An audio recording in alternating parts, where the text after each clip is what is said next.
disahkan oleh Raja Darius, apa yang dilakukan oleh Daniel, dia pergi pulang ke rumahnya, berdoa dan memuji Tuhan.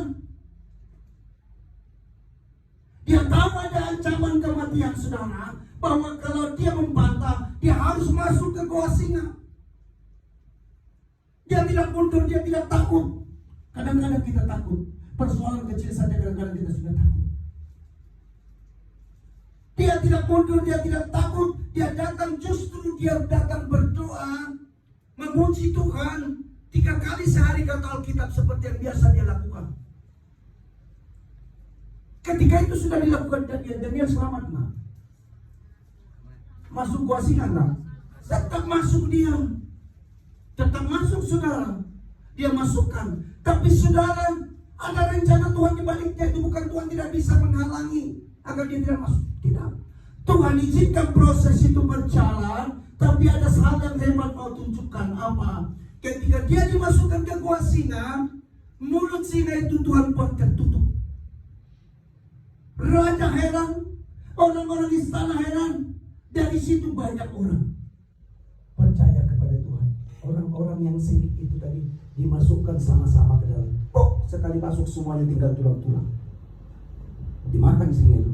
Kan gak mungkin ada singa yang menolak bangkai kan? Nggak ada itu, namanya binatang buas. Biar kenyang sekalipun dimakannya juga itu. Daniel tetap masuk ke gua singa itu. Kadang-kadang Tuhan izinkan kita harus tetap masuk kepada proses itu. Kadang-kadang kita berdoa, saudaraku, bertahun-tahun, berbulan-bulan, untuk sakit penyakit, untuk berkat, untuk jalan keluar, pada untuk persoalan kita. Kadang-kadang dia tidak langsung datang mengangkat persoalan kita. Dia tidak langsung datang menyembuhkan sakit kita. Tapi saudara, dia berikan kita kemampuan untuk tetap berjalan, melewati persoalan kita, sampai masalah kita selesai, sampai pintu terbuka, sampai berkat mengalir bagi kita, sampai sakit penyakit kita disembuhkan. Haleluya, beri tepuk tangan bagi Tuhan kita. Karena itu saudara, kalau saudara berdoa kepada Tuhan, engkau belum melihat tangan Tuhan yang ajaib menjawab doamu, saudaraku, jangan berhenti, tetaplah berseru, tetap angkat puji-pujianmu kepada Tuhan. Dia mungkin tidak angkat langsung penyakitmu, tapi diberi kekuatan bagi engkau untuk melangkah, memasuki proses seperti Daniel. Lewat itu saudara, ketika engkau tetap bisa berjalan bersama Tuhan, melayani, beribadah, orang akan melihat hebat si A, hebat si B itu betul-betul dari anak Tuhan. Saya tahu persoalannya banyak, saya tahu pergumulannya banyak, tapi saya lihat sukacitanya tidak hilang, ibadahnya tidak berkurang, pelayanannya tidak berkurang. Itu yang Tuhan inginkan dari saya dan saudara. Kenapa kita diberi tempat hidup? Haleluya. Saudara, yang kedua, bahwa tema kita tadi adalah ada kuasa dalam puji-pujian. Kalau kau menyembah Tuhan dengan sungguh-sungguh, saudaraku, kau akan merasakan bagaimana Tuhan hadir. Saya bacakan bagi kita dari Kisah Para Rasul 16 ayatnya yang ke-23 sampai 26, dikatakan seperti Kisah Para Rasul 16. Setelah mereka berkali-kali didera, mereka dilemparkan ke dalam penjara. Kepala penjara diperintahkan untuk menjaga mereka dengan sungguh-sungguh. Sesuai dengan perintah itu, kepala penjara memasukkan mereka ke dalam ruang penjara yang paling tengah dan membelenggu kaki mereka dalam pasungan yang kuat. Tetapi kira-kira tengah malam, Paulus dan Silas berdoa dan menyanyikan puji-pujian kepada Allah, dan orang-orang hukuman lain mendengarkan mereka. Akan tetapi terjadilah gempa bumi yang hebat, sehingga sendi-sendi penjara itu goyah, dan seketika itu juga terbukalah pintu dan terlepaslah belenggu mereka semuanya. Puji Tuhan. Saudara, oleh karena memberitakan firman, bukan oleh karena jahat, Paulus dan Silas masuk ke penjara. Mereka masuki, ikutin proses itu. Mereka masuk ke penjara, saudara-saudara. Tapi apa yang mau saya katakan di sini? Dikatakan bahwa kira-kira tengah malam, Silas dan Paulus berdoa dan apa ini? Menyanyikan puji-pujian berarti nggak satu pujian ya. Menyanyikan puji-pujian artinya mereka tidak berhenti berharap kepada Tuhan, menyembah Tuhan.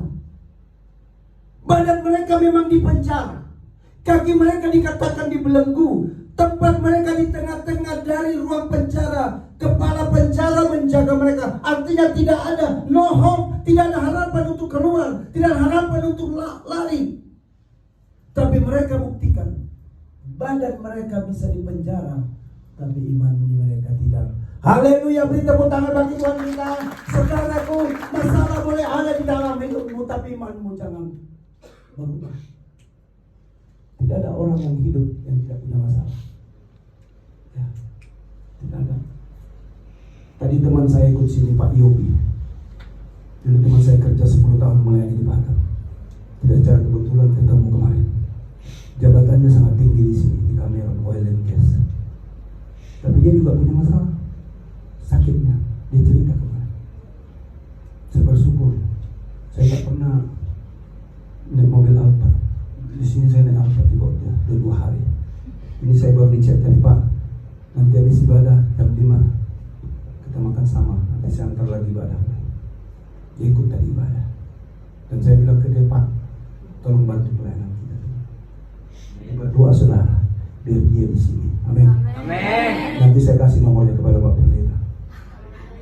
Ya, karena dia selama ini juga gerejanya pindah-pindah. Saya bilang itu gereja kita ada izinnya.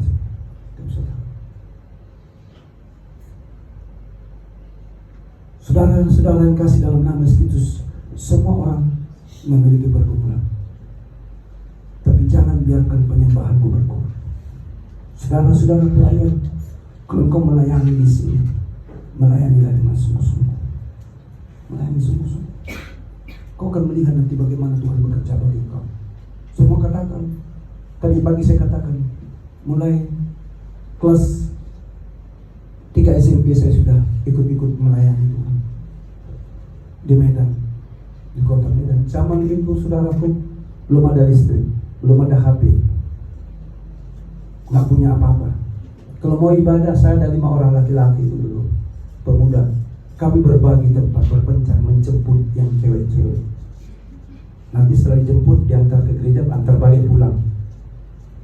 Bukan naik motor, jalan kaki. Kadang-kadang jam 11, jam 12 malam baru sampai rumah.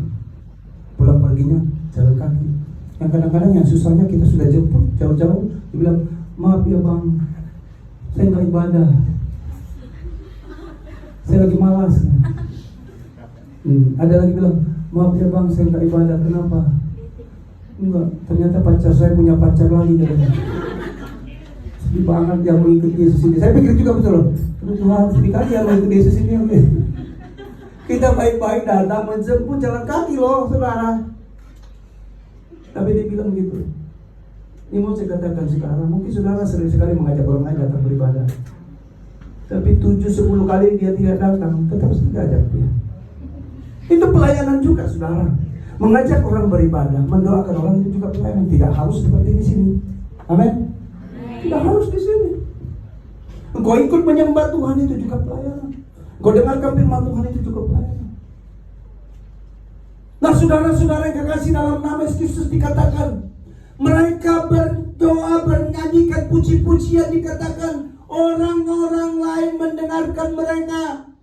Kenapa penjahat-penjahat mungkin ada kelas berat, kelas kakap di sana, tapi ketika mereka menyembah, memuji Tuhan, orang-orang itu Tuhan buat mendengarkan. Kenapa? Ada kuasa puji Tuhan mengalir di atas puji-pujian itu. Tuhan bukan hanya buat mereka mendengar, sendi penjara itu pun rubuh karena ada kuasa bekerja di sana. Haleluya, beri tepuk tangan bagi Tuhan kita. Karena itu saudaraku, kalau kita menyembah Tuhan, menyembah sungguh-sungguh, bernyanyi kepada Tuhan, bernyanyi sungguh-sungguh, engkau akan merasakan bagaimana Tuhan bekerja. Kalau saya berkhotbah, yang saya khotbahkan selalu yang saya sudah alami. Saya tidak mau mengkhotbahkan pengalaman. Tahun 2007, dulu saya sering ke luar negeri, termasuk ke Malaysia. Saya ada tugas di Malaka 1 minggu. Hari kelima, balik ke hotel malam. Tiba-tiba saya tidak bisa bergerak di tempat tidur. Saya mau raih telepon, mau telepon ibu ke Batam, gak bisa. Saya tidak bisa mengeluarkan suara. Saya sedih saat itu. Berarti inilah akhirnya saya. Pesan pun tidak bisa kepada keluarga. Saya menangis. Badan tidak bisa bergerak, suara tidak bisa keluar. Lalu dalam hati saya mengangkat puji-pujian. Saya tidak berdoa. Lagu saya ini, ajak ku mengerti segala rencana, ajak ku berserah hanya padamu. Kalau itu Bapakku, itu saya nyanyikan. Kalau nggak salah 2-3 kali saya tertidur. Besoknya mujizat terjadi. Saya sehat seperti sedia kala. Itu bahkan Allah. Itu mujizat yang saya alami, saudara-saudara yang kasih dalam nama Yesus. Saya tidak angkat doa-doa saat itu. Yang saya dikirakan hanya bernyanyi, ajarku mengerti segala rencanamu Tuhan. Saya nyanyikan dengan tetesan air mata. Hanya dalam hati saudaraku, saya imani pujian itu. Saya tidak tahu besok saya harus bagaimana, karena saya tidak bisa keluarkan suara. Badan saya meraih telepon pun tidak bisa yang ada dekat tempat tidur itu. Saya nyanyikan itu, saya nyanyikan itu. Lalu saya tertidur, besoknya saya bangun dan saya bisa melanjutkan pekerjaan saya. Kalau Tuhan bisa melakukan itu bagi saya, Dia berkuasa bertata di atas puji-pujian, sembuhkan